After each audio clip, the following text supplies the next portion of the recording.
सभी को praise the Lord, जय मसीह। और आप सब भले चंगे होंगे और बहुत खुशी होती है कि जब मैं प्रभु के वचन को आप लोगों के बीच में लेके आता है के लिए प्रभु मुझे एक मौका देते हैं और धन्यवाद देते हैं जीवित परमेश्वर को जो हमें जीवित के मध्य में जीवित रखा है। दुख सुख हर एक प्रकार की कठिनाई है, परिस्थिति बहुत बुरी भी है, फिर भी प्रभु का अनुग्रह हमारे प्रति बनी है। वचन भी कहता है जो मुझे सामर्थ्य देता है उसमें मैं क्या है सब कुछ कर सकता हूँ, चाहे कुछ भी हो, सहने के भी काम हो मैं सह सकता हूँ। तो मेरे प्रियो, आज के वचन शुभ संदेश प्रभु का वचन आप लोग के बीच में कुछ लेके आने के लिए मुझे अवसर मिला है और प्रभु ने एक अच्छा मौका दिया है, इसलिए प्रभु को धन्यवाद देते हैं। और आज का संदेश कुछ इस प्रकार से है। हम जो पिछले दिनों को देखते हैं तो जो प्रभु का दास जन का सेवा था, बहुत महान सेवा था। वो लोग सिर्फ अपने सेवकाई और अपने मिनिस्ट्री को बढ़ाने के लिए नहीं सोचा था। वो लोग हर एक गरीब को किस प्रकार से उठाएं, गरीब को किस प्रकार से बचाएं, ये सोच के सेवा कर रहा था। आप लोग विलियम कैरी के बारे में आप लोग जानते होंगे और मदर टेरेसा के बारे में जानते होंगे। ऐसे कई लोग हैं जो पिछले दिनों में प्रभु के सेवा को किया है। उन लोगों का लक्ष्य था भारत में आके सिर्फ अपने सेवा को स्थापित करना नहीं था, बल्कि वो लोग गरीबों को उस जो मतलब पिछले शिक्षाओं में जो देखते हैं, पुरानी शिक्षाओं में से बचाना था। हर एक दरिद्र को अच्छा एक मार्ग दिखाना था। पर मेरे प्रियो, अभी आप लोग क्या जानते हैं, जो अभी के दास जन हैं, आप देख सकते हैं बड़े बड़े दास हैं। इन लोग के सेवा को आप एक बार अच्छा से गौर करके देखिए। आज के दास क्या समझते हैं कि अपने बच्चों को, अपनी फैमिली को अच्छा कपड़ा दें, अच्छा वस्तु दें और हर एक प्रकार की अच्छा कॉलेज में उन लोग को लेके पढ़ाया जाता है। हर एक प्रकार के अच्छा स्कूल में पढ़ाया जाता है। पर उसी चर्च के करीब में, उसी दास के घर के करीब में भी देखना, कहीं ऐसे गरीब अनाथ होते हैं, बेसहारा होता है। इन लोग का सहारा कोई नहीं। मैं आप लोगों को धन्यवाद देता हूँ कि आप लोगों ने मुझे इतना बहुत सारा प्यार दिया और मैं उम्मीद करता हूँ जीसस ओनली होली वन जो बैटल गॉस्पेल चर्च है, ये प्रभु अगर अगुवाई करेगा तो आगे जाके ये लोग की बहुत ही एक मदद के कारण रह पाएगा।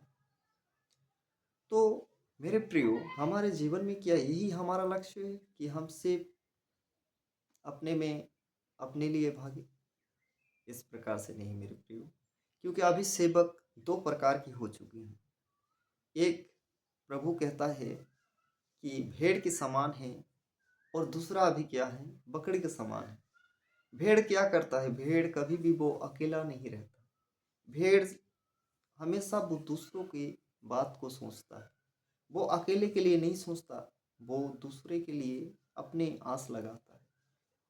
एक भेड़ आगे जाता है, पीछे सब भेड़ उसके पीछे जाता है। क्यों? वो सोचता है कि मेरे पीछे आने वाले मेरे साथ हैं और मैं उन लोगों को अच्छे चढ़ाई में लेके जाऊंगा जहाँ घास उगता है।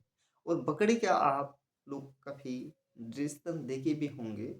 बकरी का जो दृष्टन है वो कुछ इस तरह से है। बकरी दिखना, जब भी कोई मुसीबत आता है वो दूसरे के बारे में नहीं सोचता है, वो सिर्फ अपने बारे में सोचता है।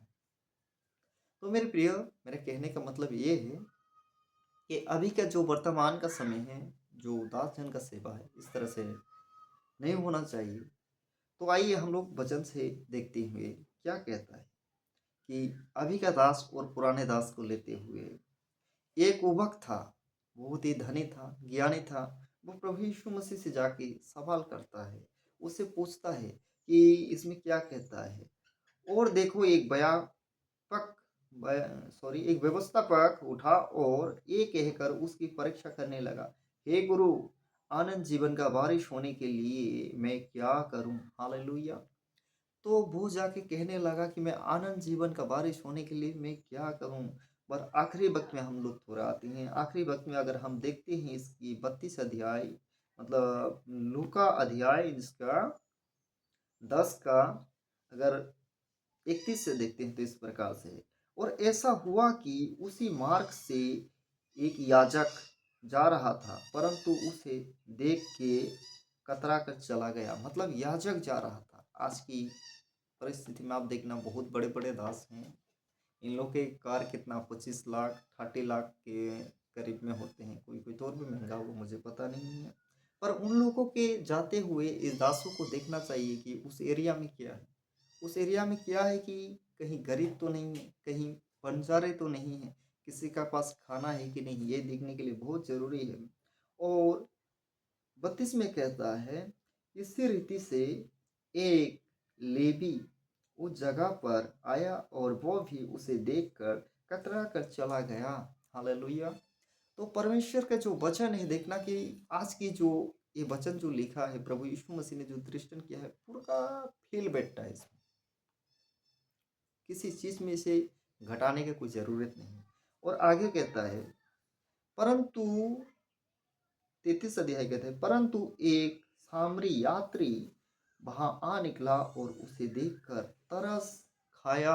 हालेलुया। ये होते हैं एक दास के जीवन, ये होते हैं एक दास का चाल चलन, कि आपके जीवन में हो सकते हैं आपके बहुत आप कुशल से जी रहे हैं, पर आपको हमेशा दूसरे के प्रति सोच रखना है। मैं पहले कभी कहीं था, मैं किसी को नाम नहीं बता सकता।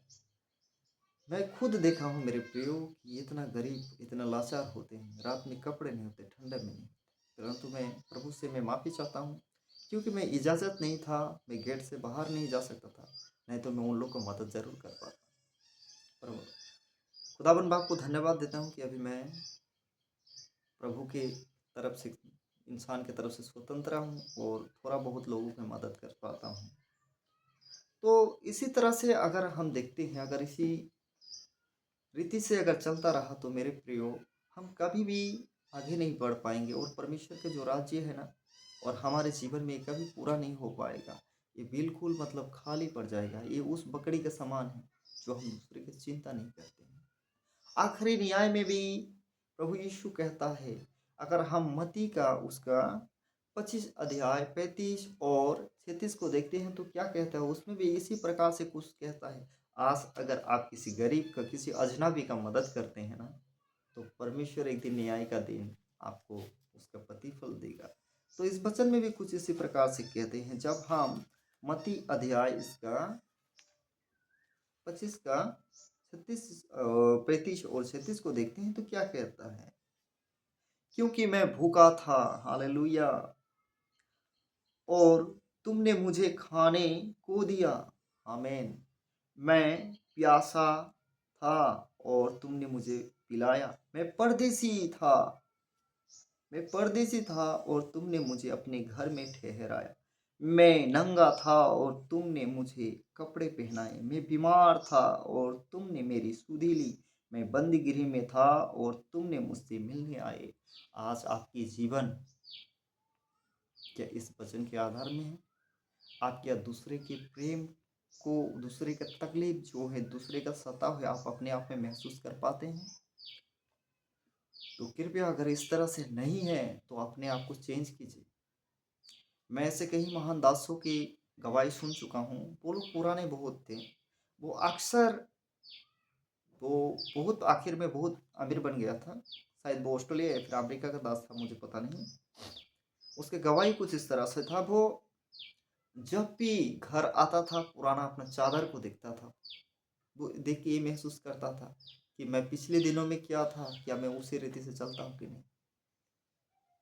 मेरे प्रियो, शैतान ऐसा एक चालाक है, जैसे जैसे आपको महिमा मिलने लगता है, आपके अंदर घमंड भरने लगता है। जैसे जैसे आप समझते हो कि कुछ मैं तो हूँ, शैतान आप में घमंड भरना देता है और आप पिछले दिनों को भूल जाते हैं। मैं नहीं जानता आपके जीवन इसमें गुजरे हैं या नहीं, परंतु मैं एक बात कहना चाहता हूँ मेरे प्रियो, आप भले आज अमीर हो, आप भले आज आपके पास बहुत फॉर्च्यूनर कार है, परंतु आपके जीवन में भी जब मसीही के बीच कोई अगर बोने के लिए गया तो आप शायद इस प्रकार से थे। इसीलिए जितना हो सके हमारे देश हो चाहे अन्य देश, जहाँ कहीं पे भी हो, हम अपनी सेवा को दूसरे के लिए करें। यही मसीही जीवन है। मसीही जीवन ये नहीं है कि मैं अपने लिए जीऊँ, अपने परिवार के लिए जीऊँ, क्योंकि खुद वो परमेश्वर था और परमेश्वर होने के बावजूद भी वो अपने आप को लोगों के पापों के लिए, लोगों के दुखों के लिए को तकलीफ ना कहते हुए, लोगों के उद्धार के लिए वो अपने आप को क्रूस में लहूलुहान किया, ताकि दूसरा जो उसे विश्वास मतलब ईमान लाए, वो उद्धार पा सके, जी सके और उस रोशनी में वो प्रकट हो सके। तो मेरे प्रियो, मैं आशा करता हूँ ये वचन से द्वारा आप सभी को आशीष मिले होंगे और प्रभु ये वचन से हर एक व्यक्ति को मैं चाहूँगा कि आशीष दे, अच्छा बुद्धि ज्ञान से नॉलेज भरपूरी करे। सभी को जय मसीह, प्रेज द लॉर्ड। आप सभी को धन्यवाद। यीशु के नाम से ये वचन को हम यहीं समाप्त करते हैं। आप सभी को धन्यवाद। God bless you all. Thank you Lord.